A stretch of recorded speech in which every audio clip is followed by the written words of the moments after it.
irú kí lèyí? Agunbaniro kí ọmọ ọlọ́mọ mọ́lẹ̀ níléèwé, ó fipá bá a lò pọ̀. bí wọ́n bá ń pòwe èkùrọ́ ló wá rà lọ́jà, ọmọ ẹran ti ṣe dégbà. Afurasí ọ̀daràn kan tí wọ́n porúkọ ẹ̀ ní Sodiq Adébọ́lá yìí gan lòwe ọ̀hún bá mu rẹ́gì. Iṣẹ́ àṣesìnlú ọlọ́dún kan tíjọba máa ń yan àwọn agùnbánirọ̀ sí, ìyẹn àwọn tí wọ́n bá ti parí ìwé tán ní fásitì tàbí poli, lọkùnrin náà ń ṣe lọ́wọ́ nílé ìwé kan lówódé Ẹ̀gbá nípínlẹ̀ Ògùn. Àmọ́ níṣe ló lọ fẹ̀tàn mọ́ ọmọbìnrin ẹni 20 ọdún kan wọ yàrá ẹ̀, ló bá fi túláàsì bá a láṣepọ̀. Ìgbádùn ìṣẹ́jú díẹ̀ ọ̀hún sì ti sọ ọ́ dèrò àhámọ́ ọlọ́pàá. Ó ti ń ṣẹ́jú pé ó bí ẹyẹ tó lu wáyà ọlọ́dẹ lákàtà àwọn ọ̀tẹlẹ̀múyẹ́ báyìí.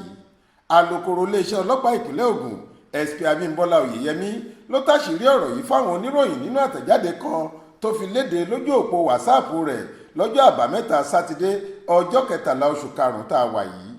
Alukoro náà ṣàlàyé pé lọ́jọ́ 9 oṣù karùn-ún ọdún yìí, ìyẹn ọjọ́ túsìdeè tó kọjá, agùnbánirọ̀ yìí lọ sílégbèé àwọn obìnrin tí wọ́n ń ṣiṣẹ́ pẹ̀lú iléeṣẹ́ kan lágbègbè owódé Ẹ̀gbá náà. Wọ́n ló ti ń yan ọ̀kan lára àwọn ọmọbìnrin náà lọ́rẹ̀ẹ́ tẹ́lẹ̀. Òun àti onítọ̀hún jọ ń ṣe boyfriend àti girlfriend. Obìnrin ẹ̀ yìí sì ní ọ̀rẹ́ kan tóun àti ẹ̀jọ́ ń gbénu yàrá. Lọ́jọ́ ìṣẹ̀lẹ̀ ọ̀hún, Sodiq wá ọ̀rẹ́bìnrin ẹ̀ lọ, àmọ́ kò bá a nílé. Ọ̀rẹ́ ẹ̀ ló bá ní kí ọmọbìnrin ẹni 20 ọdún tí wọ́n forúkọ bò láṣìírí náà sin òun jáde. Òun fẹ́ ra àwọn ẹ̀bùn oríṣiríṣi fún ti ayẹyẹ ọ̀rẹ́bìnrin òun tí í ṣe ọ̀rẹ́ tiẹ̀ náà tó ń bọ̀ lọ́nà. Obìnrin yóò sì kúkú mọ nǹkan tó dáa láti rà fóbìnrin ẹgbẹ́ ẹ̀. Nìyẹn bá gbà láti sìn lọ sọ́jà tí wọ́n ti ń ta àwọn ẹ̀bùn, láì fura pé ológbò tó sùn bí ọ̀lẹ lagùnbánirọ̀ yìí, ọgbọ́n ọnú ẹ̀ pé gbèje.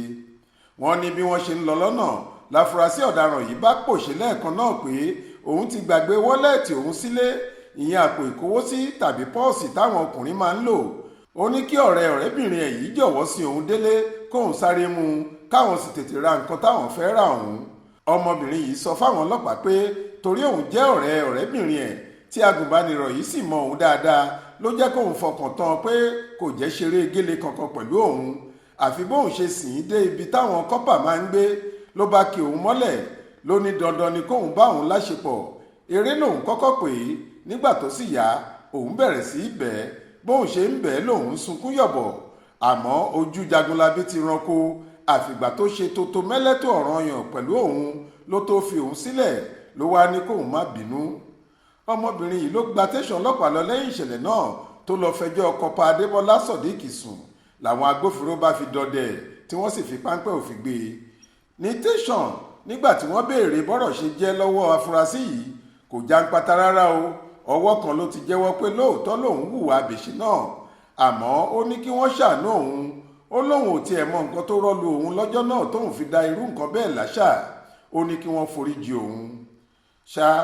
Kọmíṣánná ọlọ́pàá ìpínlẹ̀ Ògùn CP Ọlánrewájú Ọládìméjì ti gbọ́ síṣẹ̀lẹ̀ yìí, ó sì ti pàṣẹ kí wọ́n taari agùnbánirọ̀ oníṣekúṣe yìí sákàtà àwọn ọ̀tẹlẹ̀múyẹ́ tí wọ́n ń ṣèwádìí ìjìnlẹ̀ nípa irú àwọn ìwà ọ̀daràn bí èyí lólú iléeṣẹ́ ọlọ́pàá ìpínlẹ̀ Ògùn tó wà léléwé ẹran lábẹ́òkúta. Ibẹ̀ ni wọ́n ní kọ́pà yìí yóò gbà déwájú adájọ́ láìpẹ́ kí wọ́n lè sọ ìtumọ̀ ìwà rẹ̀ fún un lábẹ́ òfin. Faith Adébọ́lá ló ń jábọ̀ ròyìn fún iléeṣẹ́ tẹlifíṣàn Aláròyé online.